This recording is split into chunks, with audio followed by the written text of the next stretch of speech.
कहानी की शुरुआत में एक महिला को जंजीरों में बंधे हुए दिखाया जाता है। दरअसल में महिला नहीं, एक दानव है। अगले ही पल है वह जंजीर तोड़कर आजाद हो जाती है और लोगों पर हमला करती है जो उसे काबू में करना चाहते थे, लेकिन वह कामयाब नहीं होते और जान गंवाते हैं। अगले भाग में दानव और एक बॉक्स और एक बीमार आदमी को दिखाया गया है, लेकिन वह एक जाल है जो दानव को पकड़कर राजमहल ले जाकर इनाम हासिल करना चाहते हैं और वह कामयाब भी हो जाते हैं। दानव को पकड़कर वह बक्से में बंद कर देते हैं। असल में वह एक हंटर है जो खतरनाक दानव को पकड़ते हैं। जब वह दानव को राजमहल की तरफ ले जा रहे थे, तभी रेगिस्तान में तूफान आने का संकेत मिला। उन्होंने रात वहीं गुजारने का फैसला किया। आधी रात के सन्नाटे में उसे बॉक्स में से एक महिला के रोने की आवाज आई। दरअसल अब वह दानव एक सुंदर महिला में परिवर्तित हो चुका है। तभी उसके साथी ने उसे धक्का देकर उसे बंद कर दिया।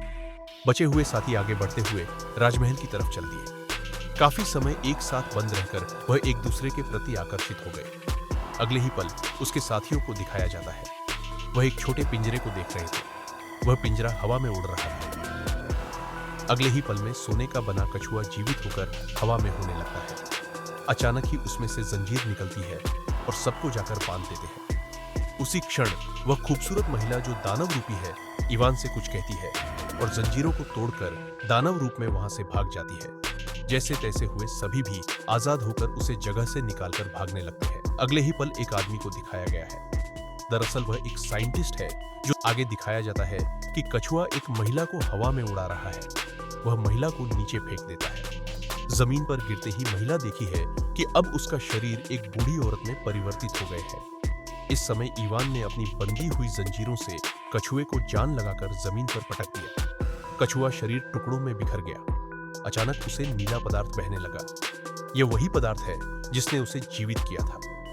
अगले ही पल साइंटिस्ट अपने आप को हारता हुआ देखकर वहां से भगाने के लिए अपने शरीर पर लगे पंखों से उड़ने के लिए पूरी ताकत लगता है। अचानक कुछ ही समय में वह नीचे गिरता है और इस नीले पदार्थ में गिरकर भस्म हो जाता है। कहानी की लास्ट में वो महिला है। वह इवान के पास आकर दुखी होकर रोने लगती है। तभी उसकी आंख से निकला आंसू, जो वैसा ही नीला पदार्थ था जो कछु में था। इवान की आंख पर गिरते ही उसे जादुई नील आंसू ने इवान को जीवित कर दिया।